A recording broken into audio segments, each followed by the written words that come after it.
Apa yang terjadi kalau Indonesia didumping harga murah? Begini sederhana dari pertanyaan tersebut. Kita tahu bahwa kalau kita lagi membuat baju, kita berbisnis baju misalnya. Modal satu baju misalnya Rp50.000.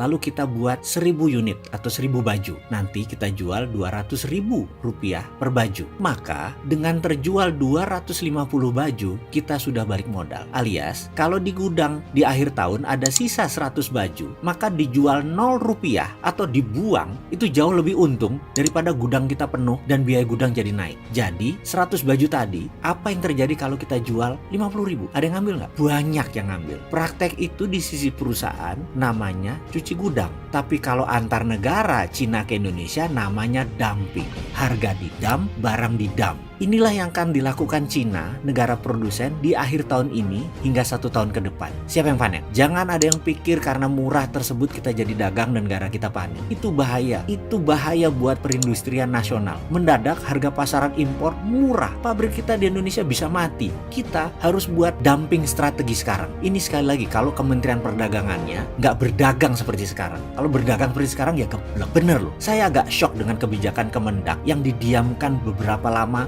saat ini seenak-enaknya impor. Bagaimana Pak Pemimpin? Bagaimana ini DPR? Bagaimana Sesda Lobang? Gak ada Sesda Lobang ya? Kirain zaman Orba, lupa saya. Lanjut. Kebangkrutan KS, industri besi, karena dibukanya keran impor oleh Kementerian Perdagangan. Setengah matinya industri semen di Indonesia yang produksinya berlebihan, namun tetap dibuka keran impor adalah perilaku Kementerian Perdagangan. Saya kok merasa janggal. Ada apa sih ini semua?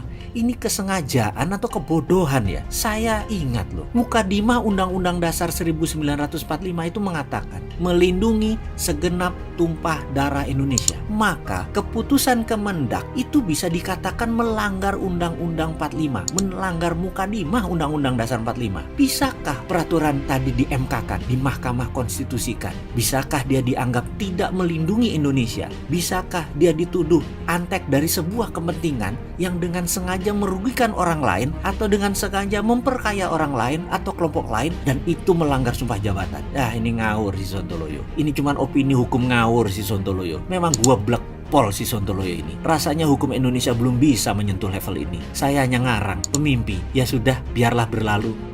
Tapi ngomong-ngomong, boleh gugat nggak demi NKRI?